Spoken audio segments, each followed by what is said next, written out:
যদি আমি বলি আমার রাসূল কেমন ছিলেন, তিনি ছিলেন মধ্যম আকৃতির। তিনি না লম্বা না খাটো। তিনি কখনো বা যখন হাজারো মানুষের সামনে দাঁড়াতেন, বিদায় হজের সময়ে 1,40,000 সাহাবা যখন ময়দানে, তিনি যখন আস্তে করে উঠে দাঁড়ালেন, ওনার চাইতে অনেক লম্বা লম্বা মানুষ থাকার পরেও অবাক বিস্ময়ে সবাই তাকিয়ে দেখলো সবার উপর দিয়ে যে মানুষটির মাথা মুবারক দেখা যায়, তিনি নবী মুহাম্মদুর রাসূলুল্লাহ সাল্লাল্লাহু আলাইহি ওয়াসাল্লাম। তিনি মধ্যমাকৃতির হওয়ার পরে সবার উপরে তার শির, সবার উপরে তার মাথা। সবাই অবাক বিস্ময়ে তাকিয়ে দেখলেন তার চুলগুলো হালকা হালকা কোঁকড়ানো। তিনি কখনো বা যখন চুলের ভিতরে তৈল দিয়ে আছড়াতেন, অবাক বিস্ময়ে মানুষ তাকিয়ে দেখতেন, মনে হতো চুলের মাঝে যেন মৃদু মন্দ ঢেউ দেখা যায়।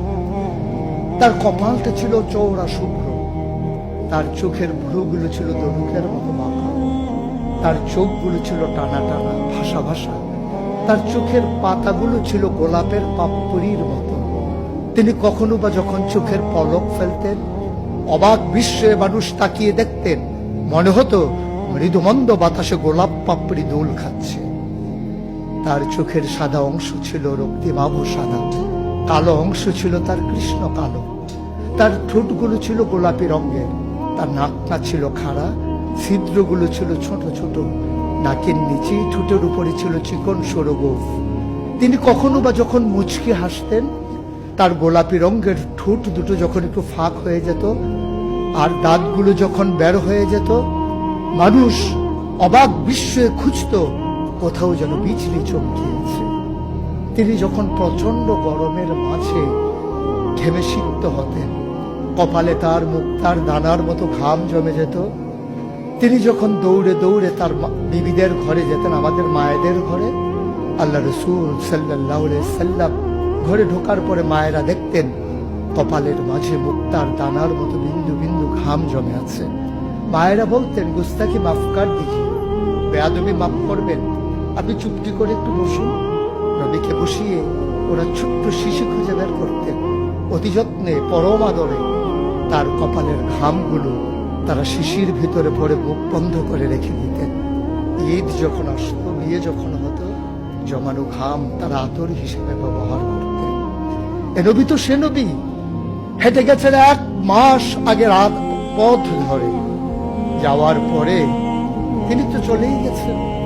1 মাস পরে যখন আবার ওই পথ মারিয়ে কোনো এক সাহাবা যাচ্ছেন, স্থানীয় বাসিন্দা যারা রাস্তার কিনারে যাদের ঘর, তাদেরকে ডেকে বললেন, ভাইরা এ পথ দিয়ে কি আমার নবী হেঁটে গেছে কখনো? বলেছে, সে তো 1 মাস আগের কথা, তুমি বুঝলে কেমনে? মুচকি হেসে সাহাবা জবাব দিলেন, হেঁটে গেছেন 1 মাস আগে, কিন্তু আজও সেই পথে নবীর গায়ের জান্নাতি গন্ধ পাওয়া যায়। এ আমার নবী, এ আমাদের নবী, আমাদের গর্ভের নবী। কেন পাঠালেন নবীকে?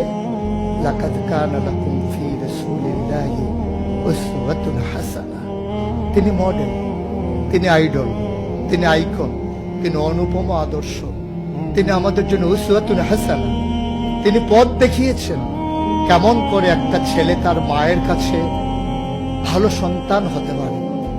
তিনি আঙ্গুল দিয়ে দেখিয়ে দিয়েছেন কেমন করে কোনো এক স্ত্রীর কাছে ঈর্ষণীয় স্বামী হওয়া যায়। তিনি আচরণ করেছেন মা আয়েশার সাথে এমন যে আচরণ আজও যদি কোনো মেয়েরা করে, তাহলে তার স্বামী হবে তার কাছে সেরা স্বামী। শুধু সেই স্বামী তার স্ত্রীর সাথে সেই ব্যবহার করে।